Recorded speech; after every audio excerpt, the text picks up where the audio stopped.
Assalamualaikum warahmatullahi wabarakatuh. Teman-teman, kita kembali lagi di kelas tematik di hari Selasa tanggal 17 Oktober tahun 2021. Nah, di hari ini teman-teman akan belajar tema 4, sehat itu penting, dan teman-teman sudah masuk subtema 2, pembelajaran ke-1. Oke, seperti biasa, sebelum memulai pembelajaran, ada baiknya kita berdoa terlebih dahulu agar kegiatan pembelajaran hari ini dipermudah segalanya. Oke, berdoa mulai. Bismillahirrohmanirrohim. Robbi zidni ilma, warzukni fahma. Ya Allah, tambahkanlah ilmuku dan pertinggilah kecerdasanku. Ya Allah, please increase my knowledge and please broaden my intelligence. Amin.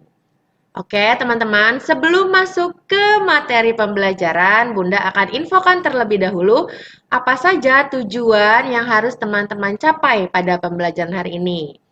Nah, tujuan yang pertama adalah melalui kegiatan diskusi, siswa dapat memahami gangguan kesehatan jantung dan peredaran darah pada manusia dengan baik. Tujuan yang kedua, dengan kegiatan telaah, siswa dapat mengetahui makna yang terdapat pada sebuah pantun dengan baik. Nah, tujuan yang terakhir yaitu melalui kegiatan eksplorasi, siswa dapat menentukan titik koordinat suatu benda ataupun barang dengan tepat. Nah, jadi dari tujuan yang tadi sudah diinfokan, maka materi yang akan teman-teman belajar pada hari ini adalah yaitu teman-teman akan belajar IPA mengenai gangguan kesehatan jantung dan pembuluh darah manusia. Lalu bahasanya teman-teman akan kembali belajar tentang pantun. Kali ini teman-teman akan belajar makna dari sebuah pantun, bagaimana cara memahami makna yang ada pada pantun. Lalu materi terakhirnya adalah teman-teman nanti akan belajar menentukan titik koordinat benda ataupun tempat pada bidang koordinat. Oke, kita langsung masuk ke fokus IPA. Kita akan belajar mengenai gangguan kesehatan pada jantung dan pembuluh darah. Ada apa saja gangguan kesehatannya? Kita simak dulu teman-teman. Nah, jadi jantung ini merupakan salah satu bagian organ peredaran darah pada manusia. Nah, pada jantung bisa mengalami gangguan kesehatan yang dapat membuat peredaran darah akan terganggu fungsi kerjanya teman-teman. Selain jantung, pembuluh darah juga merupakan bagian dari sistem peredaran darah. Ketika jantung dan pembuluh darah mengalami gangguan, maka sistem peredaran darah akan terganggu, sehingga peredaran darah ini bisa tersumbat dan menghentikan proses dari peredaran darah di dalam tubuh manusia. Lalu, gangguan apa saja sih yang dapat merusak sistem kerja peredaran darah, baik di jantung ataupun di pembuluh darah? Yuk kita simak bersama-sama. Nah, di sini ada beberapa jenis gangguan pada jantung dan juga pembuluh darah. Yang pertama di sini ada gangguan angina. Nah, angina ini adalah penyakit yang biasa disebut dengan yang namanya angin duduk, teman-teman. Nah, gangguan ini ditandai dengan adanya sesak nafas. Nah, ini gangguan yang bernama angina ini dapat terjadi karena adanya penyempitan pada pembuluh darah. Lalu yang kedua, ini ada hipertensi. Nah, hipertensi ini merupakan tekanan darah tinggi yang dapat menyebabkan jantung bekerja lebih cepat ketika memompa darah. Jika tidak segera ditangani, maka gangguan ini dapat menyebabkan munculnya penyakit jantung, stroke, bahkan batu ginjal. Nah, ini adalah gangguan yang kedua. Lalu, gangguan yang ketiga di sini ada jantung koroner atau biasa disebut arteri koroner. Nah, jadi penyakit ini itu yang paling umum dapat merusak sistem peredaran darah pada manusia. Jadi jantung koroner ini bisa disebabkan karena adanya penyumbatan pada pembuluh darah oleh lemak dan juga zat kapur. Lalu gejala apa nih yang biasa timbul pada penyakit ini atau gangguan pada jantung ini? Nah, biasanya gejala yang timbulnya itu sudah pasti sesak nafas dan biasanya ada rasa nyeri. Oke, kita lanjut teman-teman. Di sini ada gangguan yang keempat, yaitu hipotensi. Nah, hipotensi ini merupakan gangguan tekanan pada darah rendah, di mana tekanan darah di dalam pembuluh arteri ini menyusut. Nah, ini yang dimaksud dengan hipotensi.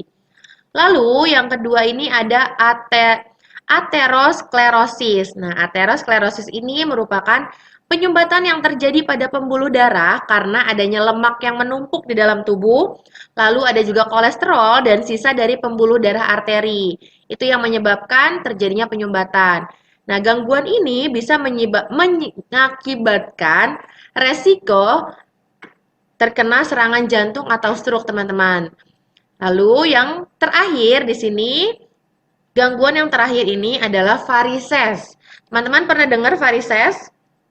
Ya, varises ini merupakan pembuluh darah vena yang membengkak dan tanpa menonjol pada bagian kaki. Nah, ini biasa terjadi pada bagian kaki. Nah, hal ini dapat terjadi karena adanya hambatan pada pembuluh darah vena yang jadi membesar.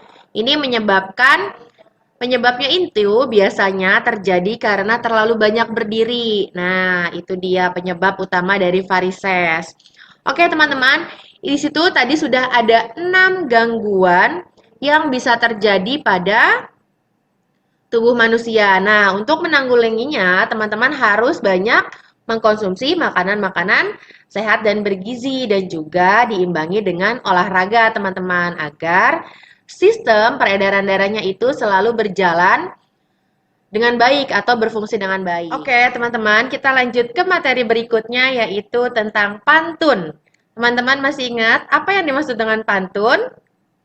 Nah, pantun itu merupakan salah satu karya sastra lama yang masih populer hingga saat ini. Jadi, pantun ini merupakan jenis puisi lama yang tiap baitnya ini terdiri dari 4 baris serta memiliki sampiran dan juga isi. Teman-teman masih ingat sampiran ada di baris keberapa, lalu isi di baris keberapa? Ya, nah jadi sampiran ini terdiri di baris ke-1 dan kedua, lalu isi pantun itu ada di baris ketiga dan keempat. Nah, jadi teman-teman, setiap pantun ini tentunya memiliki makna ataupun amanat yang terdapat pada isi pantun. Nah, makna pantun ini biasanya itu teman-teman bisa melihatnya pada bagian isi pantun, yaitu pada baris ketiga dan baris keempat. Nah, di sini, jadi di dalam pantun ini, itu terdapat yang namanya makna ataupun amanat. Nah, ada beberapa makna yang terdapat pada sebuah pantun. Contohnya itu bisa ada pantun yang bermakna nasihat, bermakna teguran, tapi ada juga pantun yang bermakna ini hanya untuk hiburan saja. Nah, sekarang untuk lebih jelasnya, supaya teman-teman lebih paham, yuk kita simak beberapa pantun berikut ini dan kita tentukan amanat yang terdapat pada pantun tersebut. Oke, nah di sini pantun yang pertama Bunda sudah siapkan. Di sini ada ibu-ibu pandai menjahit, jahitan dijual ke teman-teman. Agar tidak tertular penyakit, cuci tanganlah setelah makan. Nah, teman-teman masih diingat baris ke-1 dan kedua itu disebut dengan sampiran. Lalu baris ketiga dan keempat itu adalah isi. Nah, untuk menentukan makna dari sebuah pantun, teman-teman fokus di bagian isi pantun, yaitu di baris ketiga dan baris keempat. Nah, kira-kira apa teman-teman ini makna dari pantun yang barusan sudah Bunda bacakan? Jadi, makna dari pantun di atas adalah terdapat pada baris ketiga dan keempat, yaitu terdapat di isi pantun. Maknanya ini adalah sebuah nasihat, yaitu ketika kita selesai makan, maka kita harus diusahakan untuk mencuci tangan. Kenapa? Agar terhindar dari berbagai macam penyakit.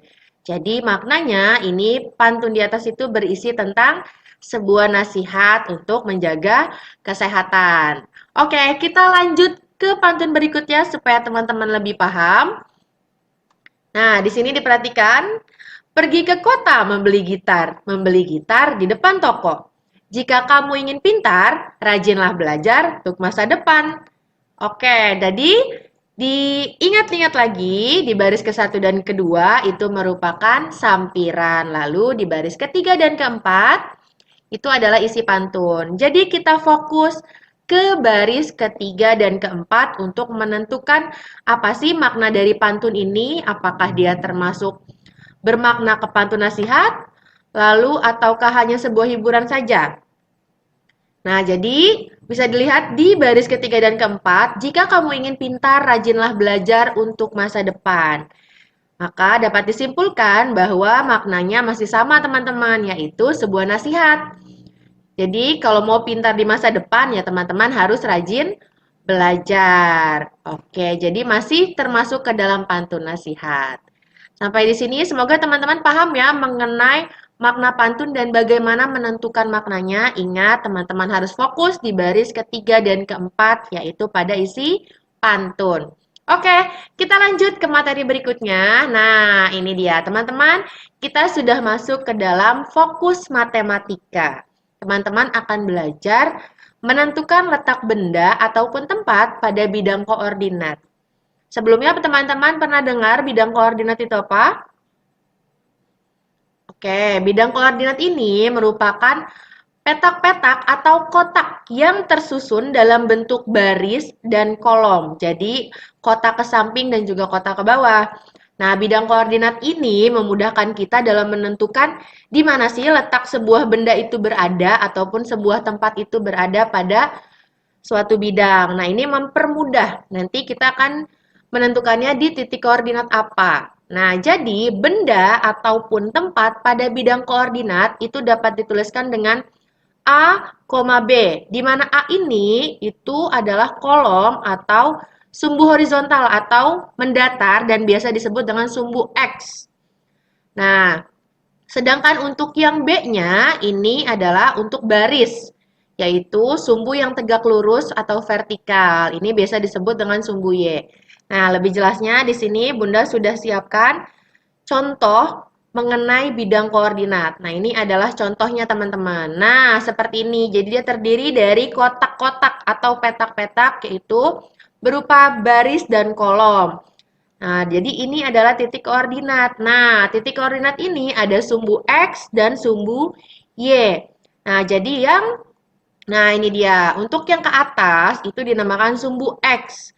Lalu yang menyamping ini namanya adalah sumbu Y, teman-teman. Lalu bagaimana menentukan sebuah benda ataupun sebuah tempat pada bidang koordinat? Kita fokus di sini. Bunda sudah menyiapkan beberapa gambar. Nah, di sini ada gambar buah jeruk.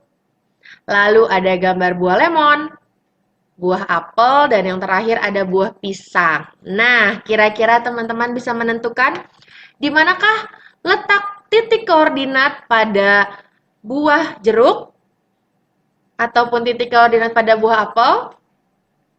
Bisakah ada yang menebak? Oke, kita akan perjelas di sini. Nah, di slide selanjutnya, nah di gambar yang sama teman-teman fokus di sini di buah jeruk. Teman-teman bisa lihat di sini, buah jeruk ada di kotak, lihat di baris kelima, lalu ada juga di B. Jadi, buah jeruk terletak pada titik koordinat B, 5. Nah, seperti itu teman-teman cara membaca titik koordinat. Jadi, didahulukan oleh garis Y.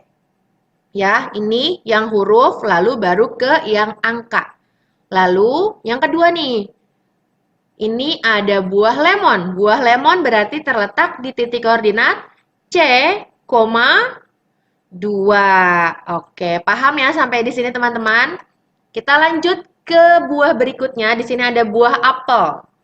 Sudah bisa menebak ada di mana titik koordinatnya? Yaitu terletak di titik koordinat E, 3. Oke, yang terakhir. Oke, yang terakhir ini ada buah pisang. Buah pisang berada di titik koordinat G, 4.